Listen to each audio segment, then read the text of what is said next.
In this video, we are going to talk about fairness in the different apportionment methods. So as we've seen, the choice of apportionment can affect the number of representatives that a state or a county or a city or whatever we're trying to apportion is going to hold. So the question is, which is the fairest method? And there's some conditions that we can look at to judge what's being fair. So one way to look at this is to look at what's called the quota rule. The quota rule is what's this so here's the definition for the quota rule. The number of representatives apportioned to a state is a standard quota or one more than the standard quota. So how do we compute the standard quota? We're going to take the population of the state or the city or um, whatever entity we're trying to proportion, and we're going to divide it by the standard divisor. So if we were to look back at our information for that imaginary country that we are trying to proportion, and I'm going to pull that up. I'm going to pause the video. I'm going to snip a picture of that, and I'm going to come right back so I can talk about it and point to it. So here's that table where we came up with the different apportionment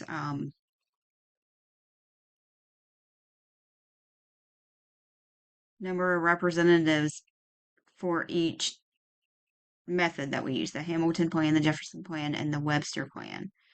So let's look at what the standard quota would be. Let's look at that state of Apis. So Apis has a population of 11,123, and if you remember back in this example, that standard divisor was 800.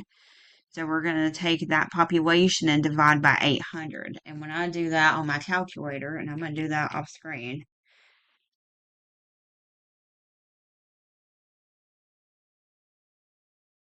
I ended up with 13.09.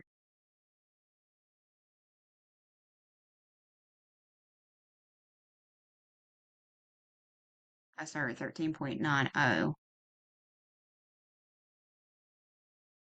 Under the Jefferson plan, remember we round down, so that would be about 13 representatives, but you can see that when we did the apportionment method, the Jefferson plan actually had 15 representatives.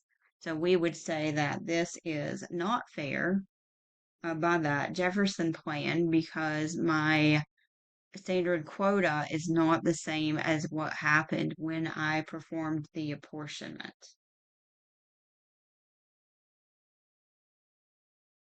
So we could say that violates the quota rule. Another measure of fairness is average constituency. And this, what we're going to do is we're going to take the population of the state and we're going to divide by the number of representatives from the state. And then we're going to round this to the nearest whole number.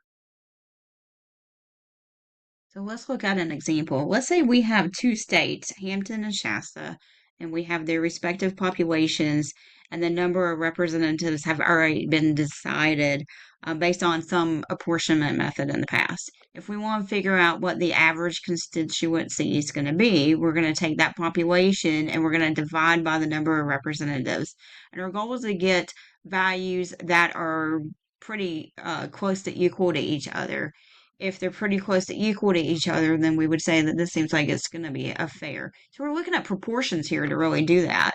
We're figuring out the number of people per representative when we divide that out. So 16,000 divided by 10, number of people per one representative would be about 1,600. And if I look at the population 8340 and I divide it by 5, I get 1668. So we would have about 1,668 people per representative there. So you can see how close those values are to each other. So if they're close, then we say that it seems like that these are equally represented. So let's change the example a little bit. Suppose that we want to add one representative to one of the states. We want to figure out which state is going to be most deserving of the new representative. And is it fair to add it to, is it more fair to add it to one state or the other? So let's look at how that information is going to change. So we've got the same populations and the representatives here, right? So this had 10 representatives for the 16,000 people population, and this had five representatives for the 8,340 population. So those are the old values when I looked at those proportions. Now let's pretend we add one here and we add one here. Then we're going to do a comparison. So let's do the math first. So I'm dividing here. And when I do, I get about 1,455. And then remember, that would be the number of people per one representative. And then if I pretend I add one to Shasta, instead of 5 representatives, they have 6. And when I divide that out, I get 1,390. So we would expect 1,390 about people per representative. So keep in mind, we're not comparing these because this would be adding one to each of these states. We want to see, is it better to add one here or is it better to add one here to Hampton or to Shasta? So if I add one to Hampton and not to Shasta, do you see how that difference? We can look at that difference here. We're looking at 1,668 people per representative versus 1,455 per representative. So these are kind of far away from each other, so I'm not sure that that's necessarily fair. Now let's look the other way. What if we keep Hampton at 10, but then we change Shasta to have 6 now instead of 5? And we could look at that difference. We're comparing 1,600 people per representative to 1,390 people per representative. So we can look at those differences, and the difference is going to be called the absolute unfairness of the apportionment. And that's what's happening here. If I look at what happens with the 1688, where Shasta stayed the same, but Hampton increased by 1 representative, and I look at that difference, I get 2113. If I do it the other way, and I look at Hampton staying the same and Shasta increasing.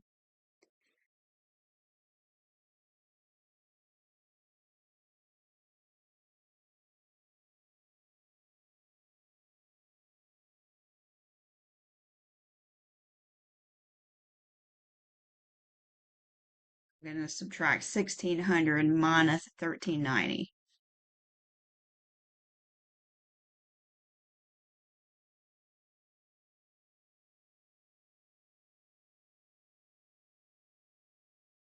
And I'm going to get 210.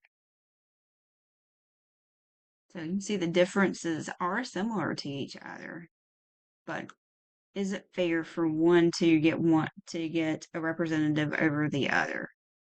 That's what we're trying to answer. So what does that absolute unfairness of apportionment tell us? It's the difference between the average constituency. And notice it's always going to be a positive number. Okay, so we're going to take the absolute value. So if I were to subtract this the other way, 1,390 minus 1,600, I would get a negative 210. I'm just going to view that as a positive number.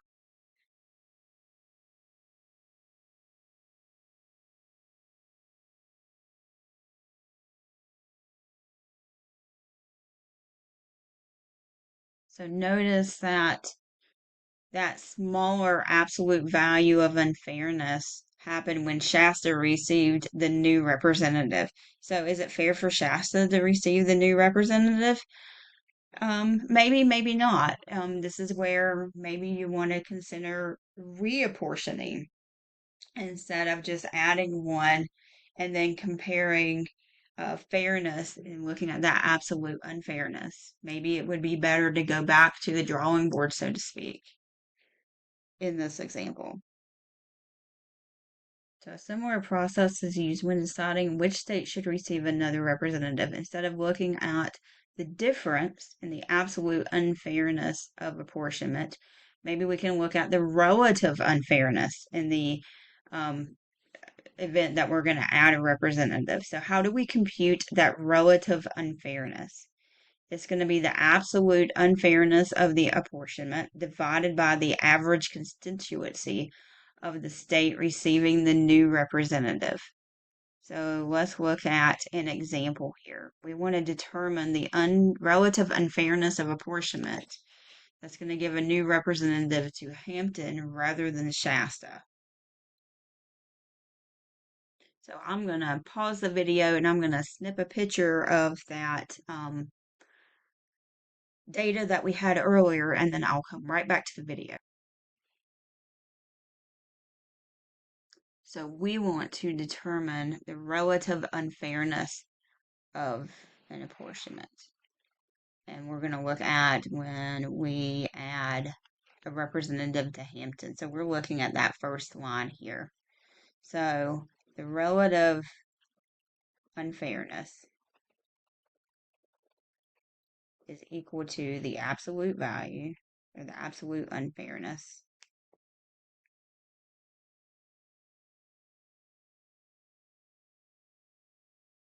divided by the average constituency. And that is a FAI, or I'm abbreviate unfairness there. So we're going to have 213. That was my absolute unfairness. Remember, that was the difference in these. And we're going to divide it by Hampton's average constituency, which is 1455. So 213 divided by 1455 is about 0.146. So the relative unfairness of the apportionment is about 0.146.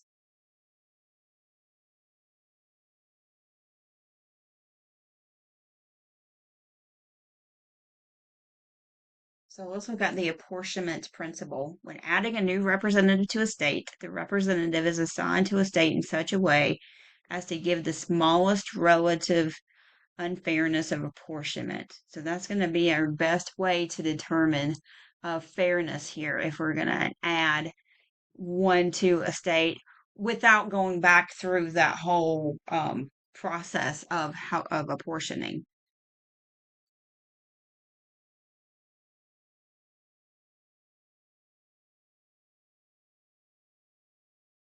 So remember, this was for Hampton. So let's do it for Shasta. We're going to find that relative unfairness of apportionment here. So if I'm looking at that, that's the second row here. We're saying that Shasta is now going to receive the representative. I'm going to look at that 210 divided by the average constituency, which is 1600. And 210 divided by 1600 is 0.131. And since that value is smaller here, then we would say it would be more fair for Shasta to get the representative. So therefore,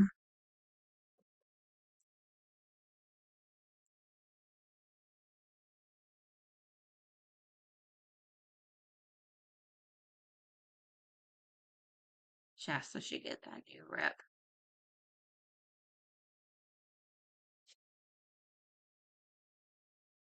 Now let's look at another example. This is our last example. So we've got a table that shows the number of paramedics and the annual number of paramedic calls for two different cities. They're going to add a new paramedic, and they want to use the apportionment principle to determine which city the paramedic should be assigned.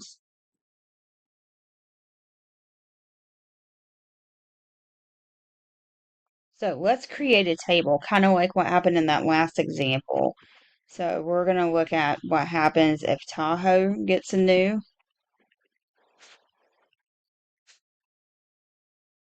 paramedic. It's not representative here. Or if Erie gets a new paramedic.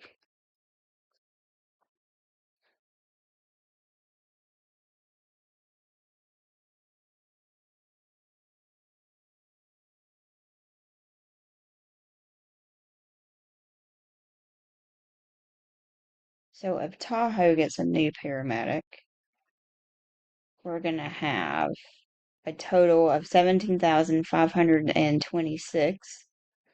And now we're going to have 126 paramedics. So we're looking at that proportion again of calls per paramedic.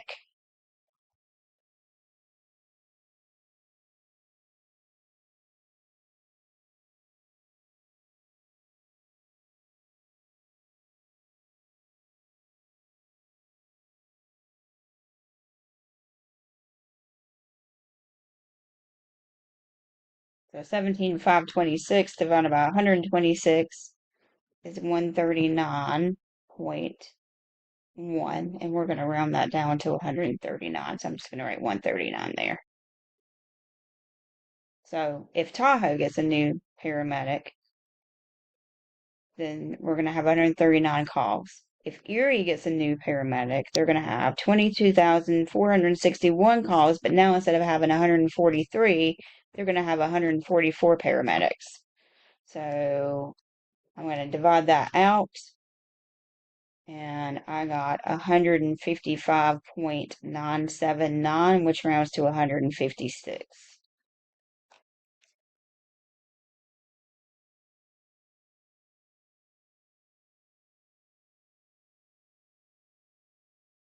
So I'm actually going to restructure this another way. So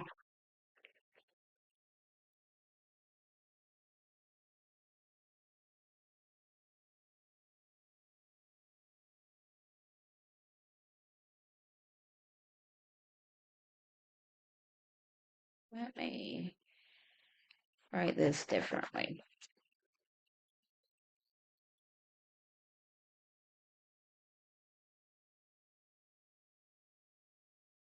So we've got Tahoe and Erie.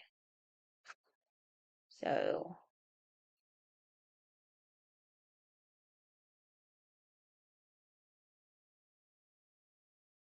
whole number of parametrics, and then gets a new parametric. And we're looking at that proportion.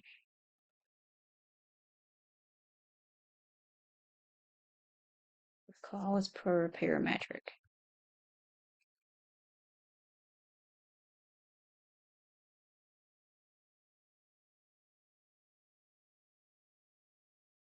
So Tahoe, the proportion of calls, this is that old number, right? So we're not adding anything here. This would be if we do add one. So we got to figure out what these proportions are going to be first. So they're going to go from 125 to 126. So I've got 17,526 divided by 125. That's 140.2 or 140. And then 17,526 divided by 126 is 139.09, which is 139. So when we divide by a bigger number, remember that outcome's going to be a little bit smaller. Now let's look at Erie. Erie had 22,461 calls. And if we do not add one, we get 100. We had 143 paramedics that had to handle that. When I divide that out, I get about 157. If we add one, we now have 144 paramedics. And then I got 155.9, so about 156 there.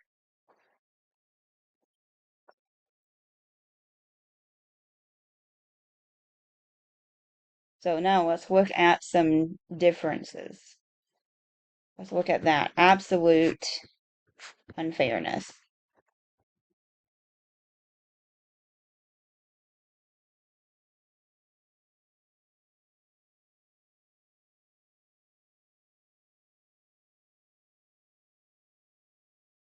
So let's say we want to know the absolute unfairness if Tahoe gets the new paramedic. So we're going to take that 157 and we're going to subtract that 139 because Erie, if Tahoe gets it, Erie will not get it. So I'm looking at the difference of those two.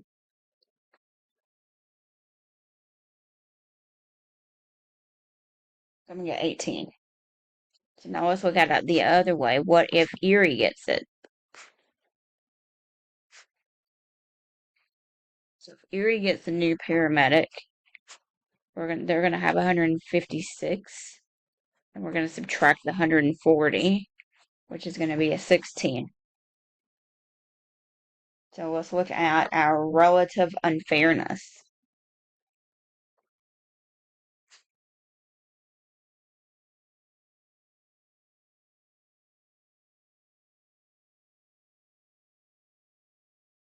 We're gonna look at if Tahoe gets the new paramedic, and then again if Erie gets it.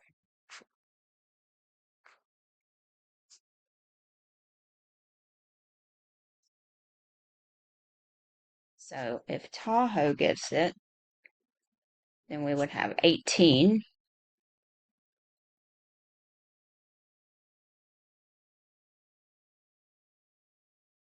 And that's going to be out of that 139, which was that proportion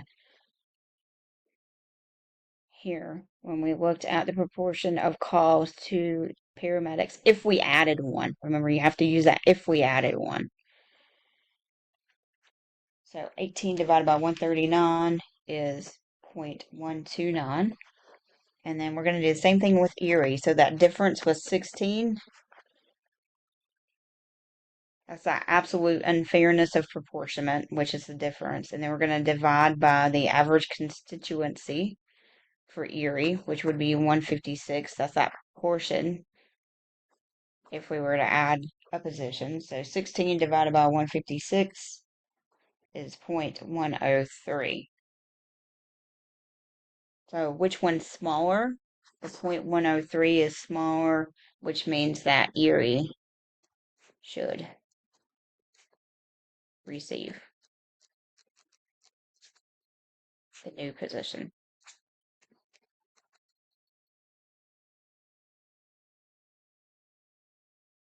And the last thing in this section is called the Huntington-Hill apportionment method. And this is the one that is currently being used. So we're going to find something called a Huntington-Hill number. So that P of A is going to represent the population of the state.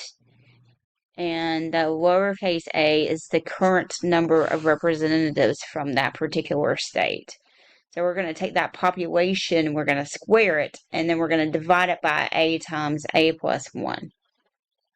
When the Huntington-Hill method is used to apportion representatives between two states, the state with the greater Huntington-Hill number receives the next representative.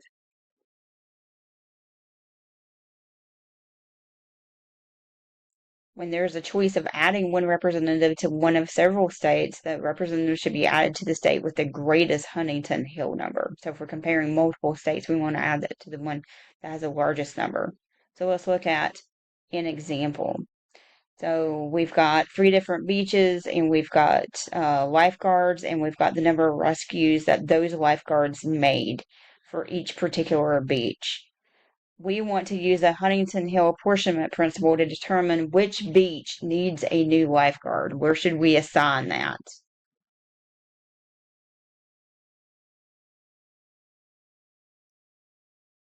So let me insert a page and then we'll come back.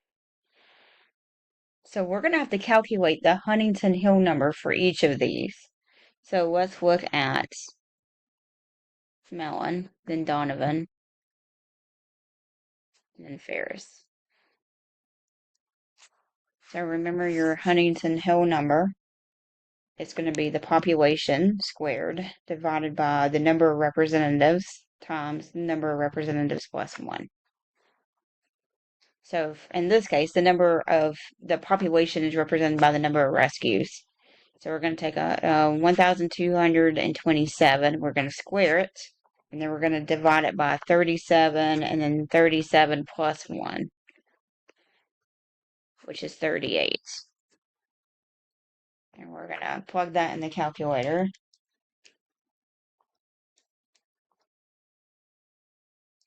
For Desmos. And I got 1070.8, which rounds to 1071. So now let's do the same thing with Donovan. So we're going to take the number of rescues, square it. They currently have 51 representatives, and then we're going to add 1 to that to get a 52. So 1473 squared divided by 51 times 52. I got 818.1, which rounds to 818. And then for Ferris, 889 squared divided by 24 times 25.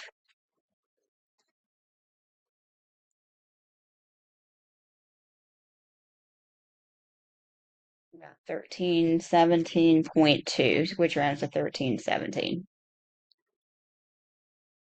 So which one has the biggest Huntington Hill number? And that's going to be Ferris. So according to the Huntington Hill apportionment principle, the new lifeguard really should be added to Ferris.